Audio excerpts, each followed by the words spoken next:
Hi everyone, I'm John Madden. I'm the chairman of the Lingfield Nature Reserves Management Committee.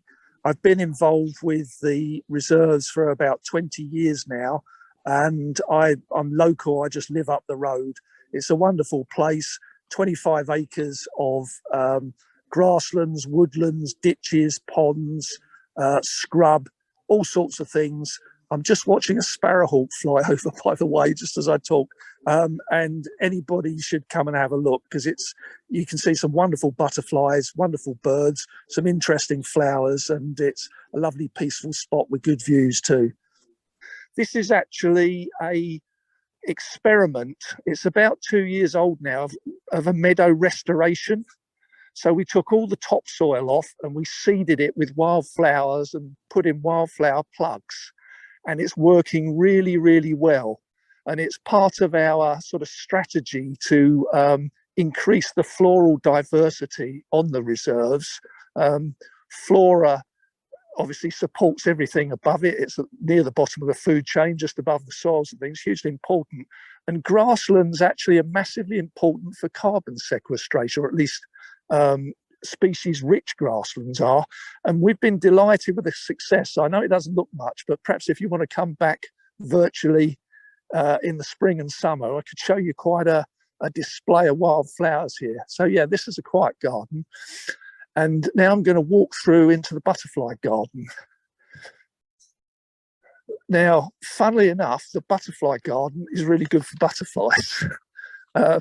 Doesn't always work like that, but it is a fantastic spot for butterflies. As I say, you're seeing it at probably one of the less interesting times of the year if you want to see insects, because obviously we just had a frost this morning. But in the summer and spring, this is just full of wildflowers and it's full of nectar plants.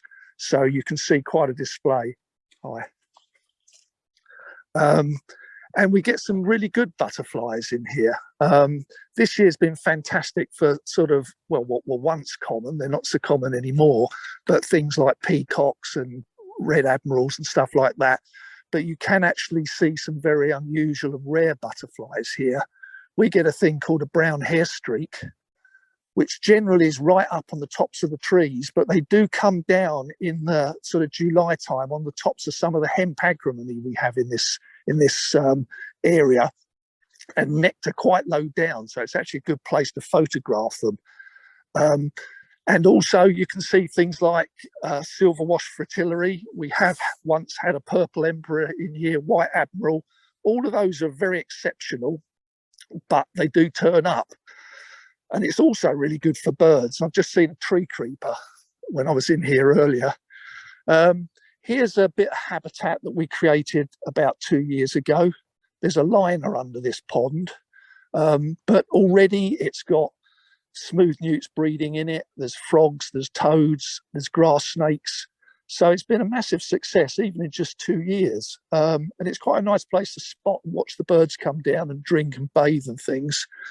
So this butterfly garden is a great place to come and sit. And as you can see, there's hard paths again. So if any of you were able to visit, there's wheelchair access into here. And it's just a lovely, quiet spot. So I'm now going to carry on walking, and I'm going to take you past the allotment. We have a little wildflower and tree nursery in the allotment that a local family looks after for us, with the idea of growing plants and trees and then taking them out into the nature reserve to plant. Incidentally, I don't know whether you can see it, but that big red tree there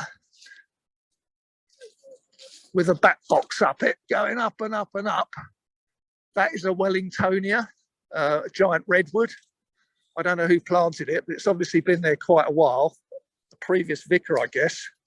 So this is quite an area of established trees, and I'll talk about that later on. So all of these were here before it was a nature reserve. But as we go into the wider nature reserve, you'll see areas that basically 25 years ago were just horse paddocks with nothing in them except a barbed wire fence around the outside. There's the allotment, their little allotment in the distance. I won't take you over there. It doesn't look much different to all the other allotments, other than it's full of trees. So we're now just about to walk into the orchard. So it's a community orchard. There's every kind of tree in here. This section is the apples. So most of the apples you see are different variety. Sorry, most of the trees you see are different varieties of apple. I'm just walking over to this one. See, we've had the usual vandalism, which is a problem when you have a place right in the middle of a village, but that's life, unfortunately. I don't know whether you can see this plant here. This is mistletoe, which we actually planted on the trees. You can see, well, I don't know whether you can see in there where the roots actually grow into the branches because it's parasitic. And you can see the berries forming, so they'll go white after Christmas, probably, maybe before. So a variety of apple trees. Now I'm going to walk over towards what is a nut corner. You can see what happened in some of the storms over the winter. This was an old rotten horse chestnut that fell down really conveniently right out of the way of everybody. So we just tidied it up and we've turned it into a habitat. So we're quite pleased. A bit of litter, of course. And you can see the stump is absolutely riddled with beetle holes. We don't know enough about invertebrates to be able to say if we've got anything rare or unusual, but I expect there is. And there's certainly a hell of a lot of them. So that in itself is a habitat, even the stump, which is still alive, by the way. So over in the distance, if you can see that bench, those big trees behind the bench are all walnuts. They love it here. They're coming up like weeds all over the place. So if ever you want a walnut tree, we might be able to give you one. This area is the plums, sweet chestnuts over there. So plums all around me, damsons. Then we get into sort of more unusual things. Actually, that looks like a crab apple. There's cherries over there. The thing right in front of me is a medlar. Then behind that is a mulberry. And then we're going into the pears, and the one right ahead of me, got a nice little tree there, is a quince. So we've got quite a variety. People come in and help themselves. In fact, I can't see any fruit at all, so it looks like they've taken the whole lot, which in a way is a bit of a shame because I'd like to leave some of them for the winter thrushes, the fieldfares and redwings, but at least people are getting the benefit of it.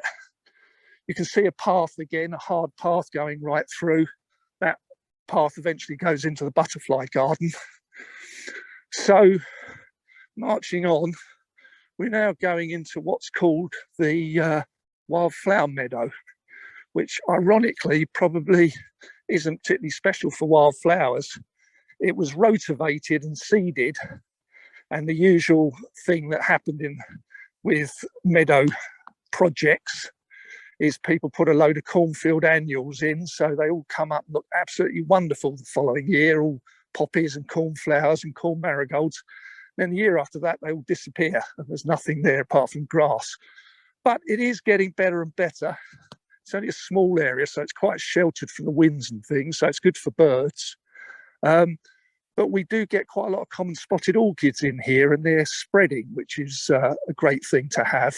So it does have every field seems to have its own character, which is great. And this one is proving pretty good for common spotted orchids. So once again, back on the hard path. We're now just going south. Sorry, what am I talking about? We're going north towards what's called Beacon Field. And hopefully just in front of me, you can actually see the beacon that was done in 2000, I think, as a memorial to 2000, the millennium. Yes, so Beacon Field, once again, every field has a different character. We're always having people coming to us to say they want to plant trees. I guess it's understandable, you know, especially with what we're hearing in the news. People think, oh, plant trees, great. What people don't seem to appreciate is how important grasslands are for carbon sequestration. And our meadows have now been cut for hay and the hay taken off every year for 25 years. And by taking away all that matter, over time, the fertility of the grasslands gets lower and lower, and the wildflowers can compete and spread. And now a lot of this is really quite wildflower rich, at least compared to other areas of grassland in the area. I mean, I don't know whether you know, but Surrey, according to the State of Nature in Surrey report, which Surrey Wildlife Trust did and is on the County Council website, has 33 hectares of unimproved grassland. I mean, 33 hectares, you're looking at 25 acres, so that's about half that area that we're just looking at. 33 hectares is nothing. Once the whole of the county, every other field would have been a flower-rich, unimproved grassland. So we've lost so much. So I'm just looking down. Don't know whether you can see this. You might think, oh, look, a load of weeds. But of course, the fact that there's all these broadleaf herbs shows how rich it is. There's knapweed, there's meadow buttercup, there's cat's ear, there's lots of bird's foot trefoil, which is a tremendously important wildflower that we have in abundance all over the reserves. And of course, we have these things, which are molehills. And I really think the molehills are absolutely critical to us developing such an excellent meadow full of wildflowers, because they just basically churn the soil over, and they aerate it and drain it, of course, but they just provide all these areas of bare soil. I mean, you can probably see it's probably about 30% bare soil, which is wonderful for insects which love warmth. Oh, look, there's a jay just flying off. I don't know whether you can see that with a white rump. And this particular area of Beacon Field has oxeye daisy and other things. And it's also got something called corky fruited water dropwort, which I love saying because everybody sort of, their eyes roll when I say that. This thing, corky fruited water dropwort. It really isn't common in this part of the country. It's more a West Country thing, and it's not particularly common anywhere. I'm not saying it's rare, but it's not common either. And for some reason we've got it, and we've got it all over this particular patch just here. So I'm carrying on north. I'm just going to go into one of our other fields. Actually, one thing I ought to say again, earlier I was saying that that area in front of us with all those great big trees used to be the vicar's garden, and they're all established trees. I mean, that giant redwood might be 100 years old for all I know. But all this stuff that we're seeing in front of me now, this hedge, this was all planted when it became a nature reserve. This is all brand new, effectively, in the sense it's only 25 years old. So this is all created habitat. And as you can see, after 25 years, it's pretty well established and doing pretty well. But before, it was just paddocks with barbed wire fences, and almost no structure and variety of habitat at all, just simply open fields, and didn't really even have the wildflowers either. I mean, there must have been some there, but it's developed enormously. So we're now going into what's called Bloomer's Field. This hedge on the right and the ditch and things are all about 10 years old, 15 years old. This is probably the best field in terms of wildflower diversity. I mean, once again, you know, you can see there's grass, but there's all sorts of other things. This is all ribwort plantain and meadow buttercup, etc.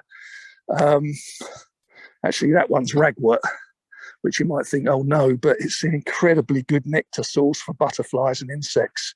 We just need to be careful for obvious reasons. But we can't organise grazing here because of all the various challenges that would mean. So, and the hay is just taken off by a farmer, and I think he just lets it rot down. So it's not really an issue, the fact that there's ragwort here. So I'm walking down the hill going north. What you see in front of me, I don't know whether you can see, about 40 yards ahead, is a brand new hedge and ditch. This was created actually less than a year ago. It was last November, but slightly later in the month. Now, in the back, it's full of hawthorn and blackthorn. I don't know, as I walk closer and closer, whether you can see they've done absolutely brilliantly well. I don't know whether it's just the fact that it was such a warm, wet summer, but they've grown fantastically. But also, the ditch is really important too. You can see all the wildflowers that are coming up on the bare earth. They love all this subsoil. It's totally infertile, and it means that they can give the grasses a run for their money and not be dominated by the grasses. So we've got oxeye daisy, we've got devil's bit scabious. If I look really carefully, which I can't see at the moment, there's betony and all sorts of, there's betony, really wonderful nectar sources. So, and the vertical edge, those sort of cliffs, are great for mining bees and other insects that like to make little tunnels into the surface. I can't see any particular colonies, but I think if I look closely, even now, you'd probably see a few holes. You can see those sort of things. They may well be insect holes, etc. So, yeah, see these lovely plants. I mean, this one even flowered. This is an alder buckthorn. You can see the berries, so that's not bad in a year. And this is basically up to my chest. And we have actually trimmed these. We were pinching the soft points out to make them more bushy, but they kept on growing and they've done really well. So an experiment that's been a fantastic success, really. I'm conscious I'm doing a lot of talking. I hope it's working for you. No doubt you'll shout if you want to know about anything in particular, or I'm not saying the right things. But so the strategy, as I say, at the moment we're concentrating on making it as florally rich as we can, but also just as many diverse habitats as we can. These are earlier ditches that we created. You can see it looks a brown mess. That's because so many dogs go in it. The other one's not too bad, but even that ditch there, however unlikely that looks, I can assure you there'll be amphibians and other creatures in it. Dragonflies, I've seen all sorts of things in even the most dog trafficked areas of the reserve. Here it looks a bit more natural. That green spreading weed is all water starwort, which is a great plant for frog spawning, although they don't spawn in these ponds yet, but we live in hope. Can you please take a closer look at that pondweed? That green, bright green. Yeah, this is water starwort. Can you see it okay? Just about. I'm just sort of wondering whether I've got that or whether it's pondweed I've got. Well, it is a pondweed. There's lots of different species that are very, very similar. I mean, I call it water starwort, but no doubt there's a specific species named broadleaf water starwort or narrow leaf. I think there's quite a large number, but I'm not sufficiently a botanist to be able to tell you any more than that. All I can say is this stuff came from a pond just off the reserve to introduce here, and it's done all right. But it's a good oxygenator, apparently. So it's surprisingly good for wildlife, these unlikely looking areas. But what I'm going to show you now is a real success story. John, so if you remember, yes? John, can you just explain that there is a path? Yes, I'll walk towards that. What I'm going to do now, if it's okay with you, just tell you a couple more things, and then I'll show you a path that's quite close to all of this. Incidentally, these trees here inside the netting, these are Dutch elm resistant species of elm. So this one's done particularly well. It might be a European white elm, I'm not sure, or some kind of hybrid, but elm is a great tree for all sorts of things. Obviously, we haven't really lost them. They just never grow very big in this country anymore because the Dutch elm chops them back. But these hopefully will grow full size eventually. So this pond here was dug about 6 or 7 years ago. There's a fence around it because we learned our lesson with the dogs. Whatever you do, there'll be that small proportion who ignore you. But can you see how clear it is? and you can see the vegetation emerging. There was no vegetation at all before the fence was put in, because so much traffic, it just meant that the dogs just pulled it all up when they played, and people used to throw balls in and frisbees. In the spring, we counted 40 great crested newts and about 60 smooth newts. So it's worked perfectly. They're breeding in this pond. We've seen the larvae swimming along. And there are a couple of other ponds that are much older, were built right back 25 years ago when they or created. People have put fish in those, which basically is a problem for the great crested newts long term. So this was a kind of insurance policy so that they had somewhere to breed without fish in, which would cause problems. And it's worked perfectly. We're really pleased with it. And it's a great spot for looking at dragonflies.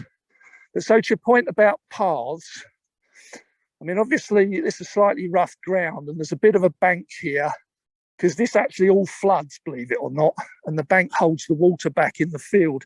But if you can see, there actually is a hard path behind it. So you can get quite close. And I would imagine with some assistance, you know, some people might be able to get up that bank and have a look down into it. Certainly, if any of you ever want to come here and I'm about, I'd be more than happy to meet people and try and find a way. So I'm just going to walk across going west now. This is the northern edge of the reserve. You know, I think I can hear a yellowhammer. There's just a little call they make, and I think I might have heard it. It'd be nice to think I did. They're still hanging on in this area. Yeah, I think there might be one. That's good. I'll have to come back and have a look later. See more ditches. These are all wildflower rich. All the ditches, the water in the bottom, there are amphibians in them, I can assure you. We occasionally do night surveys with a torch and I invariably find something. I even saw a leech once, not sure what kind. I don't think you need to worry about it from a human perspective, but so there's all sorts of things. Yeah, so I'm walking west. Now, up the hill, do you see all those trees? This is called Cold Harbour Copse. That's all planted. That, apart from the boundary hedge and maybe that great big oak on the horizon, all of that was planted 25 years ago. So all those trees are the same age. And they were planted quite densely on the assumption that half of them would die. And of course, they've all survived. So it's quite a dense woodland, but that used to be just grass. Same with all of this. These are aspens, which spread like bilio all over the place. You can see they sucker, but we're going to let that turn into a scrubby area. Right, just walking. Forgive me if I'm huffing and puffing a bit. This ditch on our right really is incredibly good for wildflowers now. I walk a butterfly transect every week throughout the spring and summer to count the butterflies. I've been doing it for 20 years. I always see a hell of a lot of butterflies along here. Common blues, brown argus, dingy skipper. There's all sorts of interesting butterflies, plus all the meadow browns, stuff like that, the more common ones. In recent years, we've been colonised by small heath. So it's really encouraging what you can do, because as I say, I keep saying, in fact, don't forget this used to be just a paddock with none of this in it. So this is all created and it's all worked. This pond, as you can see, it's nearly empty. We've got a problem with land drains deep under. All this land was once improved, drained, land drains put in, etc. But actually it's not a bad thing. This is the one pond where frogs breed and breed successfully, and they go right through their cycle into froglets. And the reason for that is I think there's no newts because it dries out. There's water in it long enough for the frogs to complete their cycle, but there's not water in it long enough for newts to do theirs. And newts tend to predate frog spawn and tadpoles and things. So it's actually probably better as it is. Meanwhile, all of this is very, very wildflower rich. That's all willow herb, there's ragwort, but there's all sorts of other things. There's oxeye daisy, knapweed, loads of stuff. You can see 1 or 2 oxeye daisies still out. They don't realise it's November. And probably if the sun was out, you might even see your butterfly in here even now. So that's been a real success, actually. So loads of molehills. Actually, we do have anthills as well, but they're not as obvious. So I'm just walking south, going back toward where we started, really. So as I say, the strategy is really to increase floral biodiversity as much as we can. And we've had a huge amount of success with that. That includes these woodlands. We've sown the floor of the wood with bluebell seed. We planted some wood anemones. We planted primroses. It's still early days, and I can't say that they're really proliferating yet, but they're establishing, which is a good start. And certainly the woodland seed mix we spread has come up with lots of foxgloves and red campion and other sort of woodland plants that are quite pretty. So it's getting more interesting visually. I know it's not about aesthetics, but it is always nice to see some nice flowers. The dead hedges, we try not to have bonfires. So this was a way of using all the dead wood rather than burning it, because obviously we have to try and manage these areas to some extent. And also it just keeps people just wandering everywhere, because they do tend to trample the bluebell seedlings and other plants. So they're welcome to wander where they like, but just gently sort of guide them to the areas which are a bit less sensitive. So hopefully they just don't walk everywhere all the time, just occasionally. So I'm just walking out of Cold Harbour Copse. So we're now on the other side of Beaconfield. You can see planted trees again. All of this, as I said earlier, was planted 25 years ago. So all these trees are the same age and doing amazingly well. Here are some of the hedges that we planted that you can, I don't know whether you can see easily, but we have a chap who is, I would call him an expert hedge layer. I think he's a bit too modest. He probably wouldn't agree with that. But I don't know whether you can see how he's laid all of that hedge. It needs another trim now, probably take the top off, but it's fantastic to have someone who's so skillful. Right, we're walking into Beaconfield. As I say, all of this was planted. Another laid hedge there. He did that last year, I think. Little squirrel down there. I don't know whether you can see him. See him going up the tree. Right. So there's not as much access here.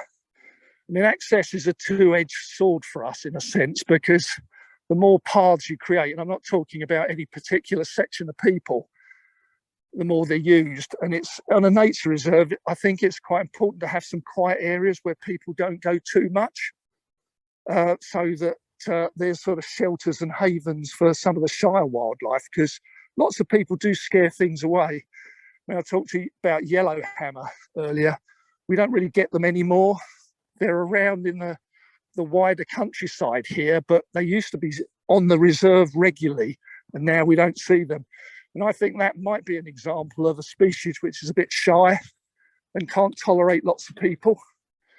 We do get deer, we do get rabbits, it's all related. The things that aren't bothered by people, like butterflies, etc., as I say, are doing really well. I don't know whether you know, but Butterfly Conservation this year held their largest ever garden butterfly count. And they were really delighted by the response and the engagement of the wider public and all the data they got. But what they found was it was a really bad year for butterflies, and the continuing trend of losses of species and abundance was evident. Our data for this reserve completely contradicted that trend. We had the best ever year for butterflies on the nature reserve. Pretty much every species, apart from a couple, either had at least an average year, if not a very good year, and some of them had their best ever years. And I think that's purely down to getting the biodiversity, floral biodiversity, up to really quite a good level, getting towards species rich. So it just shows what can be done, really. So very pleased with that. So I'm just coming back towards the orchard again. You can see there's a bit of a path here to these benches, so these are all accessible. I've lost track of time, by the way, so please shout if we're getting near the end. So I'm back in the Wildflower Meadow, and I'm just gonna, I think, take you back into the butterfly garden where we started and finish there, if that's all right. And if we have time, obviously, I'd love to answer any questions. Benches are an interesting point because wherever you have a bench, you just get a whole load of litter. So it's always a question on how many you should have. We actually have about 29, which is quite a lot. So there's lots of places to sit and enjoy the views and things. But as I say, can you show them the thing on the left there? oh, it's a hornbeam arbor. This is in memory of somebody. The family still maintain it. As you can see, they're all hornbeams, and they basically trim it and train it so you can sit inside. There's a bench which looks a bit bashed about. So John Robert Haslam is the chap. There's in loving memory of him and his wife. But yeah, so this is probably 25 years old too, and they're lovely, strong hornbeam trees now. Excuse me, what was written on the just in front of the bench? I think it's not there, but turn around there. It's some sort of game. This thing's some sort of game. I don't know how you play it. It's. I guess you use pegs and stick pegs in the holes. And then there's their name, Slam and Joan Haslam. Oh, that's lovely. It is, isn't it? Well, people often come to us and they want to do a memorial event, but and it's tricky because obviously you want to be positive and sensitive, but we have 29 now. So you just have that issue of how many more, because the other thing is the reserves are funded completely by donations. We have to go out and beg, steal and borrow to do stuff. And we've been very, very successful at that. But obviously, if you didn't donate a bench, potentially it gives us the liability to maintain it. So it's not to say we don't do it. It's just we have to weigh everything up, really. And ideally, we ask people to maintain the bench themselves. But of course, they're not going to do that indefinitely because people move or whatever happens to them. And that falls away. Could people dedicate a tree and sponsor that? Yes. Would that be a good way of adding money and being a memorial to a particular individual? I'm probably sounding a bit miserable. I hope I'm not, but they do that, and we always, pretty much always say yes. But we have no shortage of trees. I'm trying to look to show you how many tree seedlings are coming up. We've actually recently trimmed the orchard because every tree would have been surrounded by a little forest of young trees, oaks, blackthorn, ashes, whatever, up to about a week ago when we went round and we cleared trees. So actually, trees aren't a problem for us. I was thinking more of an established tree, and then they just sort of, not exactly claim it, but say that they would pay money towards it or the sponsorship of it. We have actually, last year we planted 2 or 3 which people basically gave us, and they were nice established trees.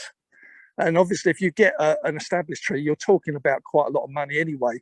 I think to get them to pay on top would be a bit of an ask, because if you've already paid 100 quid or 200 quid for a tree. No, I wasn't thinking of that. I was thinking that the trees that you've already got there ask them to dedicate that particular already established, already planted tree in memory of somebody. Yeah, Could that work?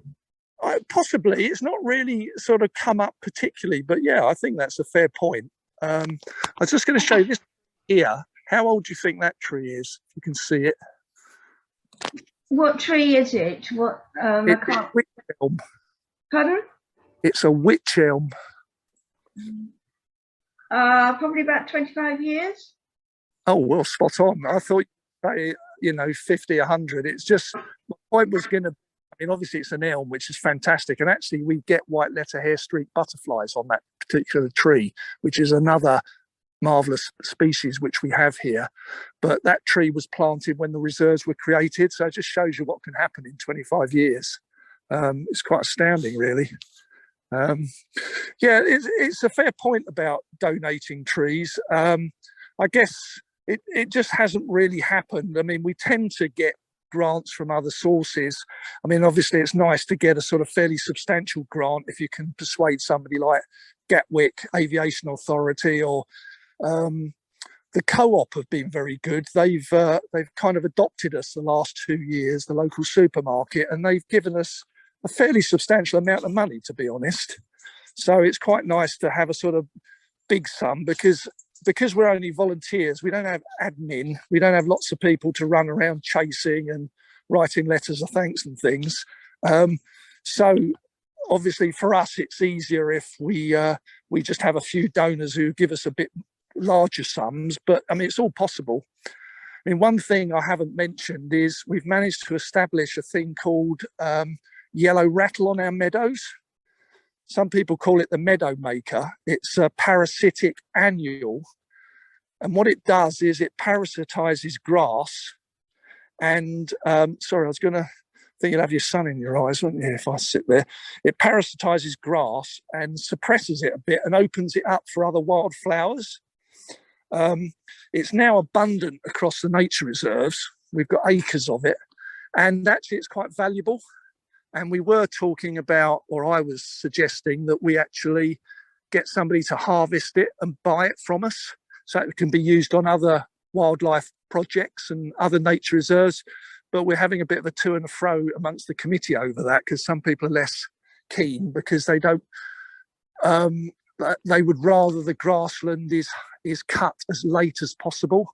So it's a bit of a sort of technical point, but you can understand you do need refuges and it's best not to cut everything everywhere every year, but getting it right and getting the right balance is a bit of a judgment. There's no sort of rules about it. So we haven't quite landed where we are, but now walking south out of the butterfly garden, I mean, there is a hard path in here, but I'm going to take a shortcut, which you won't have to do. You'll be able to stick to hard paths. So I'm just going to jump across a ditch. But I mean, but even some of the soft paths, I guess we haven't had too much rain yet, are fairly firm for a lot of the year. But I must admit with COVID, it was so popular that a lot of the paths got very churned up. So I'm back into what's called Jenner's Field, if you remember where I started. And I'm back on the hard paths. And we're now going towards the Vicarage Road. And that's one of the sort of roads right in the middle of Lingfield. It goes round the back of Lingfield Primary School. And hopefully in the distance, you can see one of the main gates. And there's also a kissing gate there. So I'm just walking back towards there. And you'll see the signage. I'll show you the signage on the gate. It's fairly easy to spot. And these two gates, there's this gate into Jenner's Field. And then right next door, there's another gate for an alley that goes to the allotment and the orchard. They're right next to each other. There's a notice board by the other gate. And these two gates are right on the sort of big bend on Vicarage Road. It's kind of boomerang shaped. I don't know whether you can see that car. It just went round the bend. It's almost like a right angle bend. So can I just say that I have actually managed to get my disabled mobility scooter through that kissing gate. Oh wow! but the other one you're going to show, you can't get it through because of the hedge. Oh, okay. This one here, this is the allotment. We have talked to all this land here. These things are owned by the Church of England, and this curb is their curb. We have talked about trying to take these stones up, and I think they're open to it. But as I say, like everything, it's a matter of finding somebody who's strong enough and competent enough to actually do it now, and has the spare time. So we haven't quite got to that, but that is the hope, that we'll actually remove that. Here's the notice board. Needs a bit of an update. Oh, that's a dingy skipper. That's one of our star species. And there's a great crested newt. There's me falling into the butterfly garden pond. And that's what the butterfly garden can look at the right time of year. As you can see, absolute joy of flowers. And some of our other species, that's a 4-spot chaser, I think. That's a mole, small copper. Always see them on the reserve. Yeah, so these are the main entrances. And John, just for clarity, that big gate that you've just walked past, that could be opened, could it, if people needed that for access to get in? Yeah, absolutely. Yeah. No problem. It's, if I met somebody, if you want access, or I could get somebody else to meet you, there's a padlock with a combination on it. We don't give that out, to be honest, just because you lose track of who knows and who doesn't. But it would be easy enough to arrange access.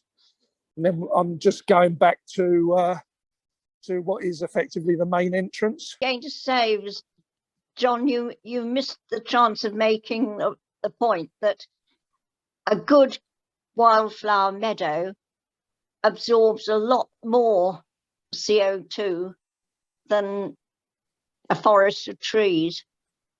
Yes, that's absolutely right. I belong to Plant Life. I don't know whether anyone else here has heard of that charity. They're a really good small charity dedicated to preserving wildflowers. They've been making the point for a while now, and I think they're lobbying COP to try and get people to understand how important grassland is. But I think the key thing to remember is species rich, i.e. lots of different plants. I mean, there's no shortage of grassland. I mean, this isn't too bad, but... no, that's why I said mature meadow, proper. Yeah.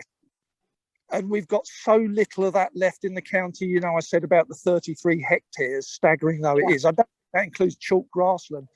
But you've probably got some lovely fields around you, and you'll go in and there'll be sheep or whatever. It all looks bucolic and beautiful. But if you look at the wildflowers in it, I expect all you'll find is creeping thistle, creeping buttercup, white clover, if you're lucky, and grass.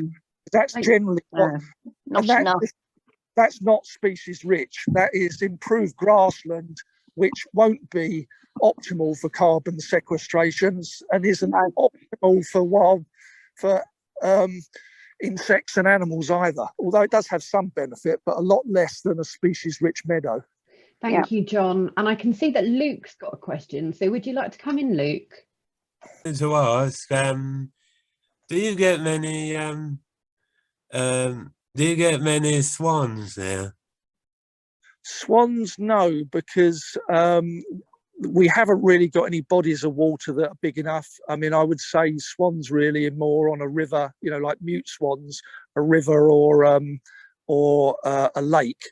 Having said that, I mean, we're not far from the River Eden here and some of the tributaries, and there are mute swans on the Eden, and there's one or two moats and lakes. There's a lot of rich people live in this area and they have moats and things, and so there are mute swans. I mean, if you go down the River Eden from here, there's like flood meadows. Relatively wild before you get to Eden Bridge, and you can see all sorts of things there. I actually thought I saw a whooper swan in the winter, but it was a long way away, so I guess it could have been a mute swan, but my gut feeling was it was a whooper swan. So, but they could always fly over. I would say you've got a chance of seeing a mute swan here, but if you did, it would just be flying over. I mean, you can't... How can I find out more about making my very small meadow into a rich meadow. I've got deer, and I've got, which I don't want to lose my deer because they're beautiful, and I've got pheasants that visit. I would, almost any of these organisations now, whether it's Surrey Wildlife Trust, Sussex Wildlife Trust, Plant Life, Bug Life, the Bumblebee Trust, they've all got advice on how to make gardens better for wildlife and how to improve meadows, particularly say Plant Life. But for me, it's not straightforward in a sense, but in another way it is. The key is to take away the fertility, take all the cut it and take all the material off every year, and maybe mow it a couple of times with a grass box and keep doing that. I mean, other things, if you can get hold of fresh yellow rattle seed, that does help. And then you mow it really hard so that you can see a bit of soil and sprinkle the yellow rattle into that, because it does suppress grass. But it took me years to get yellow rattle right. I think I was buying the seed that was probably wasn't well suited to this kind of area and these clay soils. And then finally I got it right, and now we've got loads of it. So you do have to persevere. I mean, the other thing is you don't create a meadow overnight. Some seed doesn't germinate for many years, and some plants don't grow to a size where they'll flower for many years. So, I mean, really, it's a kind of 5-10 year project at least. It's not something that you do in a year or two, and people would, I think, forget that.